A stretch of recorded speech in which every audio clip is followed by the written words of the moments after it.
Ou não sabeis, irmãos? Falo a versados em lei, que a lei domina o homem só enquanto está vivo. Assim, a mulher casada está ligada por lei ao marido, enquanto ele vive. Se o marido vier a falecer, ficará livre da lei do marido. Por isso, estando vivo o marido, ela será chamada adúltera, se for viver com outro homem. Se, porém, o marido morrer, ficará livre da lei, de sorte que, passando a ser de outro homem, não será adúltera. De modo análogo, também vós, meus irmãos, pelo corpo de Cristo, fostes mortos para a lei,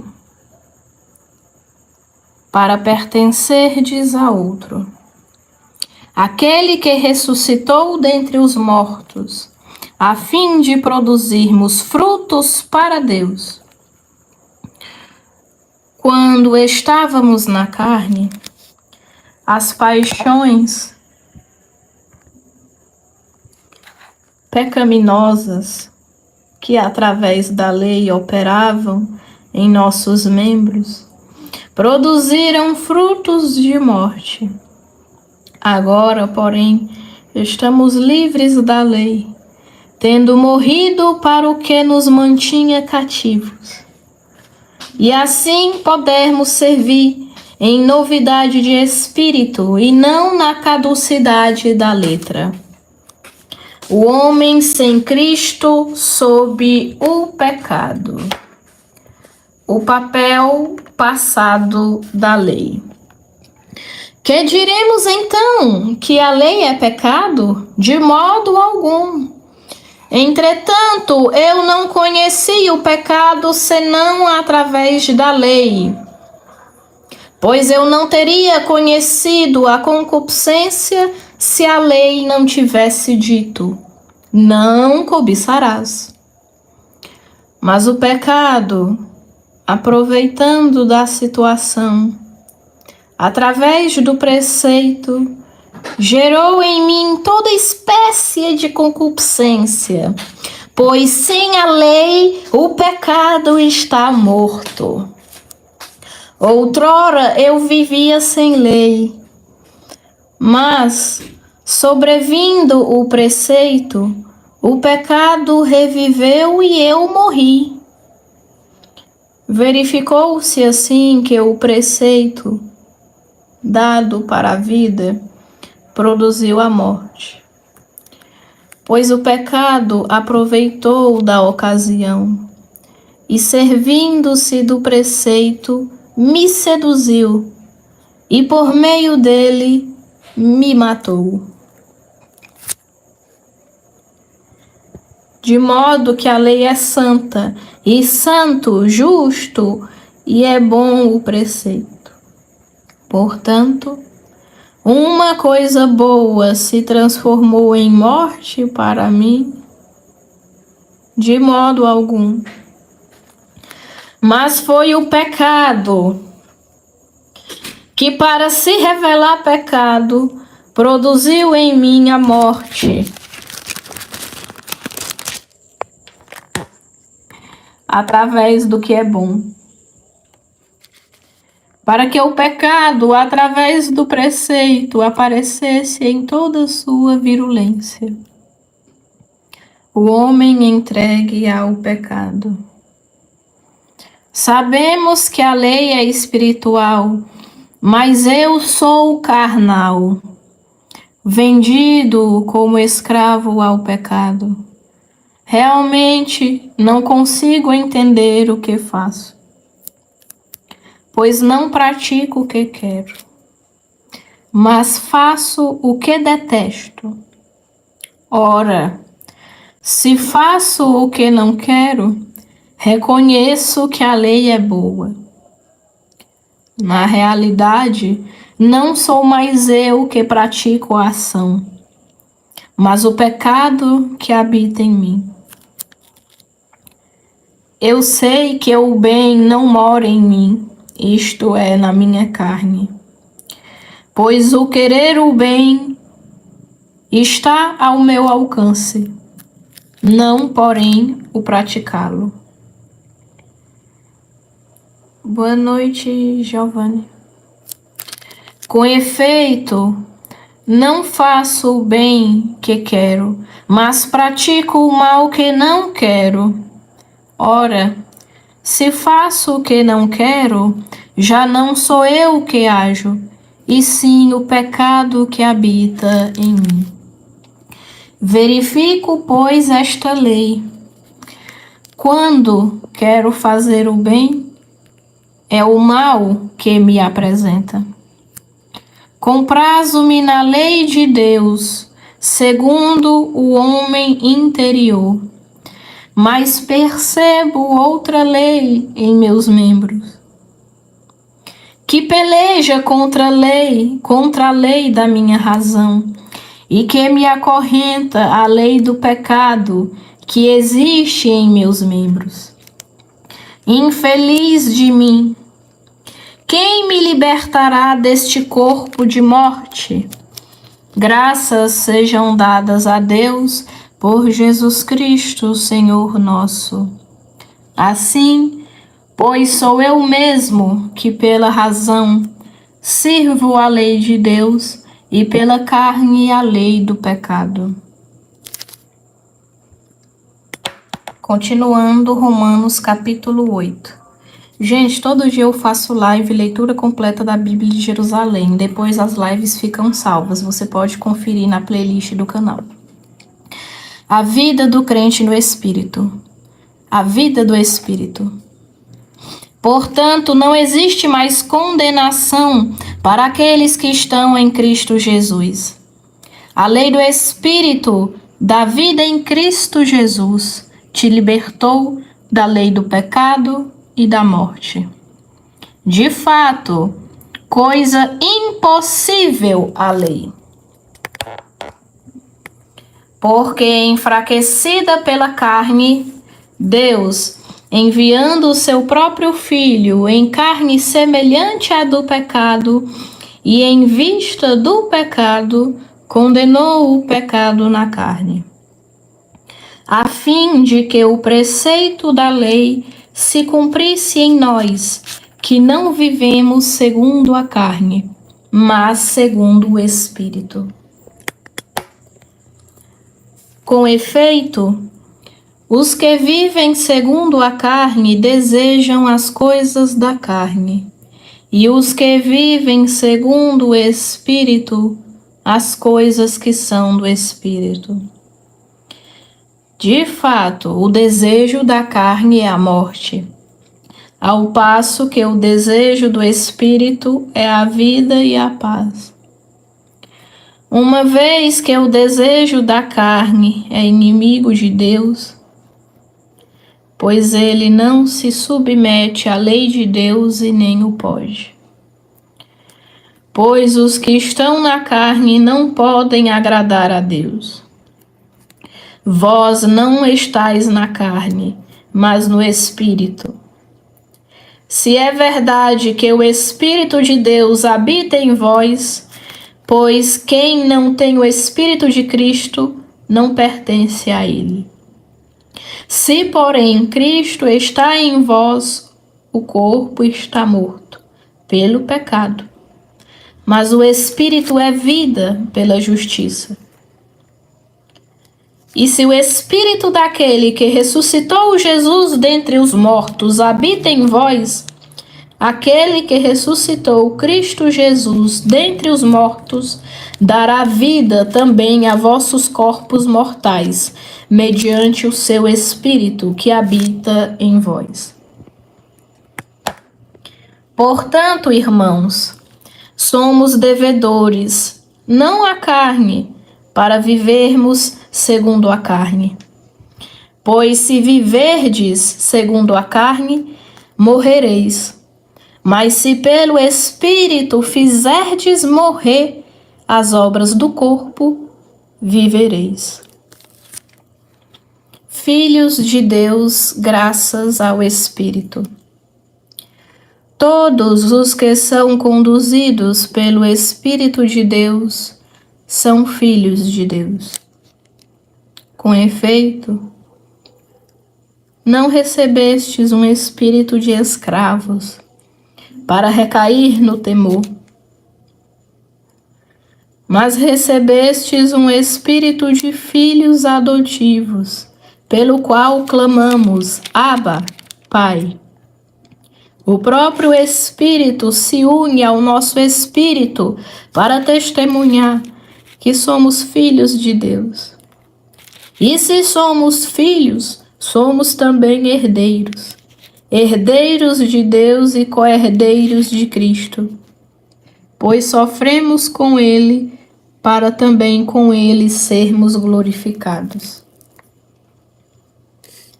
Destinados à glória. Penso com efeito que os sofrimentos do tempo presente não têm proporção com a glória que deverá revelar-se em nós. Pois a criação em expectativa anseia pela revelação dos filhos de Deus.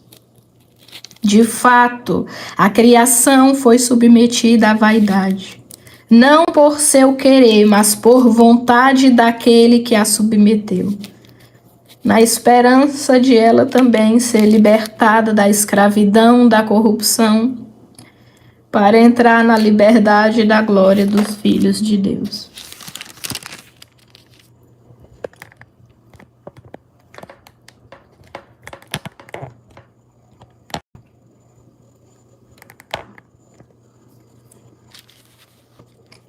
Pois sabemos que a criação inteira geme e sofre as dores de parto até o presente. E não somente ela, mas também nós que temos as primícias do Espírito. Gememos interiormente suspirando pela redenção do nosso corpo, pois nossa salvação é objeto de esperança.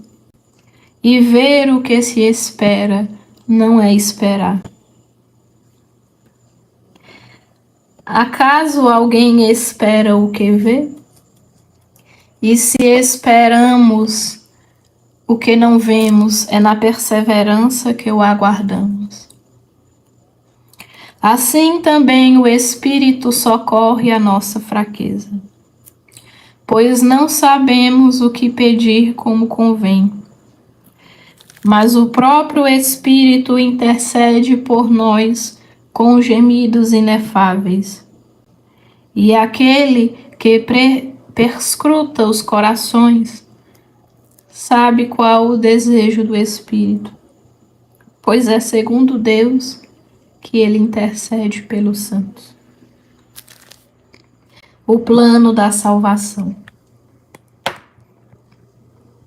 E nós sabemos que Deus coopera em tudo para o bem daqueles que o amam, daqueles que são chamados segundo o seu desígnio. Porque os que de antemão ele conheceu, esses também predestinou a serem conformes à imagem do seu Filho, a fim de ser ele o primogênito entre muitos irmãos. E os que predestinou, também os chamou. E os que chamou, também os justificou. E os que justificou, também os glorificou. Hino ao amor de Deus.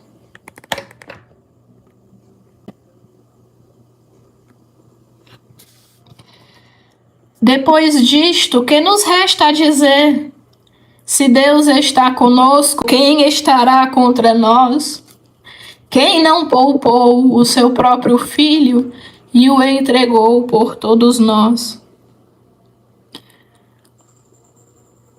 Quem não poupou o seu próprio Filho e o entregou por todos nós, como não nos haverá de agraciar em tudo junto com ele. Quem acusará os eleitos de Deus? É Deus quem justifica. Quem condenará? Cristo Jesus, aquele que morreu, ou melhor, que ressuscitou, aquele que está à direita de Deus e que intercede por nós. Quem nos separará do amor de Cristo? A tribulação, a angústia, a perseguição, a fome, a nudez, os perigos, a espada. Segundo está escrito: por sua causa somos postos à morte o dia todo. Somos considerados como ovelhas destinadas ao matadouro.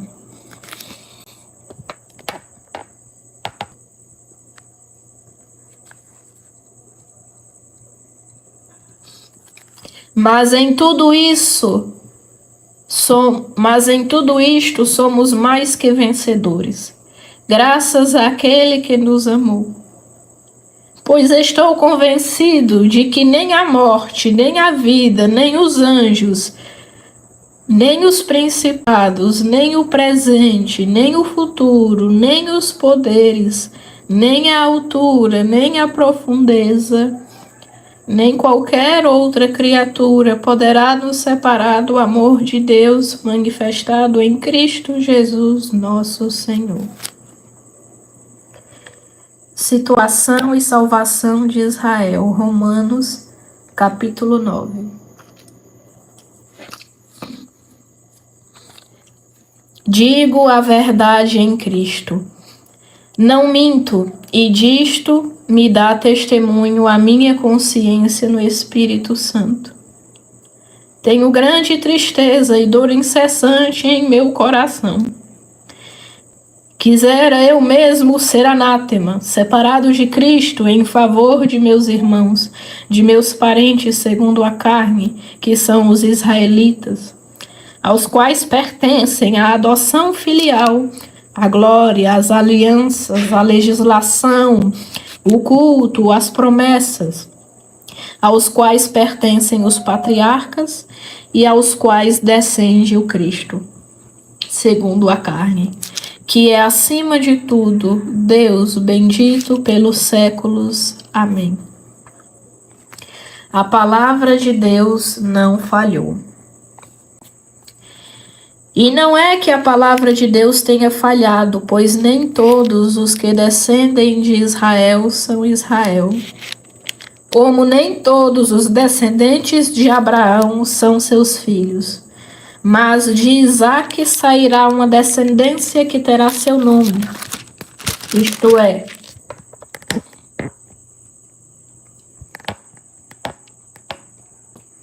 não são os filhos da carne,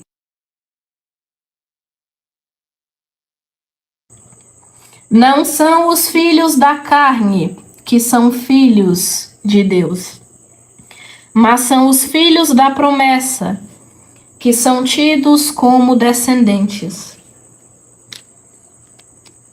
Pois os termos da promessa são estes: por esta época voltarei e Sara terá um filho.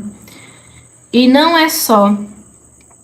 Também Rebeca, que concebera de um só, de Isaque nosso pai, quando ainda não haviam nascido, e nada tinham feito de bem ou de mal, a fim de que ficasse firme a liberdade da escolha de Deus, dependendo ou não das obras, mas daquele que chama. Foi-lhe dito: o maior servirá ao menor. Conforme está escrito: amei a Jacó e aborreci Esaú.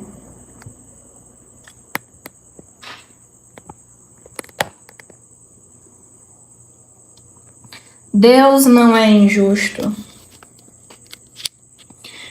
Que diremos então? Que há injustiça por parte de Deus? De modo algum. Pois ele diz a Moisés: farei misericórdia a quem fizer misericórdia, e terei piedade de quem tiver piedade. Não depende, portanto, daquele que quer, nem daquele que corre, mas de Deus que faz misericórdia.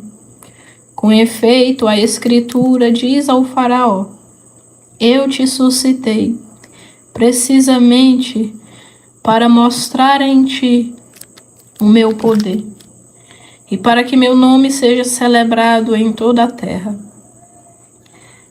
De modo que ele faz misericórdia a quem quer e endurece a quem quer.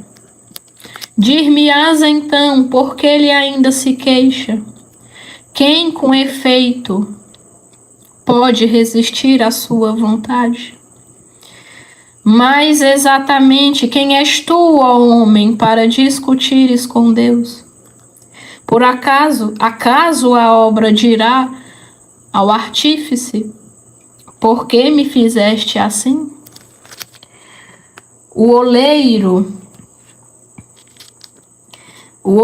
não pode formar da sua massa, seja um utensílio para uso nobre, seja outro para uso vil? Ora, se Deus, querendo manifestar sua ira e tornar conhecido seu poder, suportou com muita longanimidade os vasos de ira pronto para a perdição, a fim de que se fosse conhecida a riqueza da sua glória para com os vasos de misericórdia, preparados para a glória, isto é, para conosco, que ele chamou não só dentre os judeus, mas também dentre as nações. A misericórdia de Deus.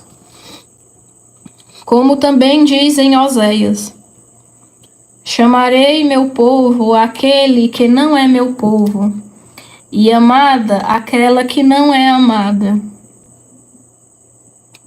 E acontecerá que no lugar onde lhes foi dito: vós não sois meu povo, lá serão chamados filhos do Deus vivo.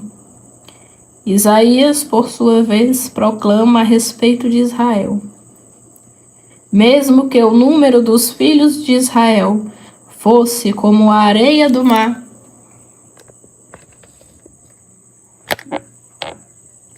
o resto é que será salvo, porque dando execução e abreviando os tempos, Deus cumprirá a sua palavra na terra. E ainda como Isaías havia predito, se o Senhor dos exércitos não nos tivesse preservado um germe, teríamos ficado como Sodoma, teríamos ficado como Gomorra. As razões da situação de Israel. Que diremos então? Que os gentios, sem procurar a justiça, alcançaram a justiça, isto é, a justiça da fé. Ao passo que Israel, procurando uma lei de justiça, não conseguiu esta lei. E por quê? Porque não a procurou pela fé, mas como se a conseguisse pelas obras. Esbarraram na pedra de tropeço, conforme está escrito: eis que ponho em Sião uma pedra de tropeço, uma rocha de escândalo, mas quem nela crê não será confundido.